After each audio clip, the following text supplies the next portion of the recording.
ભરૂચ તાલુકાના ભળબુદ ગામે આવેલું સ્મશાન ગૃહ તંત્રની ઘોર ઉપેક્ષાનું ઉદાહરણ બની ગયું છે, જ્યાં પાયાની સુવિધાઓનો ભારે અભાવને કારણે આસપાસના અંદાજે 25 જેટલા ગામના લોકો પોતાના સ્વજનની અંતિમ વિધિ દરમિયાન ભારે મુશ્કેલીઓનો સામનો કરવો પડી રહ્યો છે.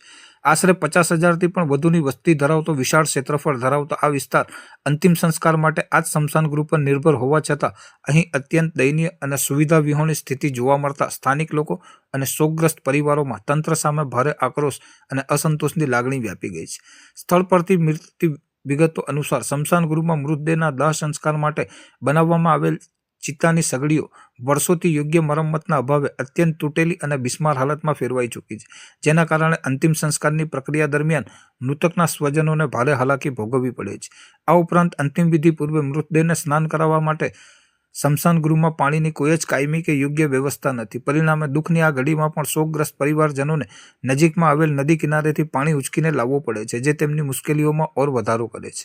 સ્થિતિ ત્યારે વધુ ગંભીર બને છે જ્યારે ચોમાસાની ઋતુ હોય, કારણ કે સ્મશાન ગૃહ પર બનાવવામાં આવેલ શેડ અત્યંત જર્જરિત થઈ ગયું છે અને તેના પતરા ઠેર ઠેરથી તૂટી જતા વરસાદી પાણી સીધું જ અંદર ટપકે છે, જેના કારણે મૃતદેહ, દાહ સંસ્કાર માટેના લાકડા તેમજ અંતિમ યાત્રામાં આવેલ સગા સંબંધીઓ ભીંજાવવા મજબૂર બને છે અને ભારે વરસાદ વચ્ચે અંતિમ સંસ્કારની પવિત્ર ક્રિયા જ અટવાઈ પડે છે.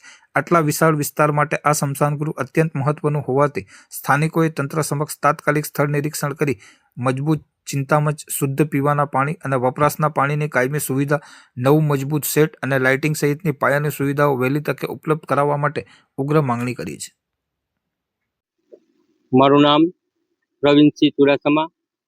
હું આમદરા ગામનો વતની છું અને આજ રોજ અમારા કાકીમાનું અવસાન થયેલ, જેના કારણે આજે સ્મશાને આવવાનું થયેલ. તો સ્મશાનની એટલી બધી દયનીય હાલત છે કે જ્યાં ઊભું રહેતા પણ વિચાર કરવો પડે એવું છે. જો કદાચ ત્યાં ઊભા રહીએ અને કોઈ ઉપરથી બીમ પડે કે કોલમ પડે એવી પરિસ્થિતિ છે આ સ્મશાનની, તો જેમાં મૃત્યુ કદાચ કોઈ થઈ શકે, કોઈ હાનિ થાય તો મૃત્યુ પણ થઈ શકે એવી પરિસ્થિતિ છે આ સ્મશાનની. તો હું આ મીડિયાના માધ્યમથી દરેક આ નેતાઓને કે આ સરકારને જણાવવા માંગુ છું કે આપ આનું વહેલી તકે નિરાકરણ કરો. આ અમારું સ્મશાન લગભગ 25 ગામોની વચ્ચે છે. લગભગ 50થી 60 70 હજારની વસ્તી અહીંયા સ્મશાનમાં આવે છે. તો હું આપ મીડિયાના માધ્યમથી જણાવું છું કે આ તાત્કાલિક આનું કોઈ નિરાકરણ લાવે અને આને કંઈક સમારકામ કરાવે. સુવિધા કઈ છે અહીંયા? સુવિધા કઈ નહીં, સ્મશાનમાં કોઈ સુવિધા નથી. અને સ્મશાનમાં અત્યારે આપ જોઈ શકો છો કે જે ચિતા છે એની એક સાઈડનું સ્ટેન્ડ છે, જે ચિતા જલાવવા માટેનું સ્ટેન્ડ આવે ને એ એક સાઈડનું છે, એક સાઈડે છે જ નથી. આપ જોઈ શકો છો, આપણી રૂબરૂમાં જોઈ શકો છો. તો એક સાઈડે કઈ રીતના એને આપણે ચિતામાં બેસાડવું?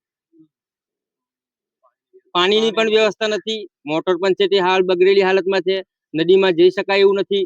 તો પાણી માટે ચિતાને કંઈક અભિષેક પાણી જે કરવું હોય તો કંઈ છે નહીં. અને ઉપરના પતરા બિલકુલ છે જ નથી. વરસાદ માતાજીની કૃપા છે કે વરસાદને જો અત્યારે વરસાદ પડ્યો હોત તો ચિતાને જલાવી જ બહુ મુસીબત પડી જાય. તંત્રને અમારી માંગણી છે કે આનું તાત્કાલિક નિરાકરણ કરે અને આ 25 ગામોની વચ્ચે એક સ્મશાન છે તો એને અદ્યતન સુવિધાઓ બધી ઊભી કરે એવી અમે આશા રાખીએ છીએ.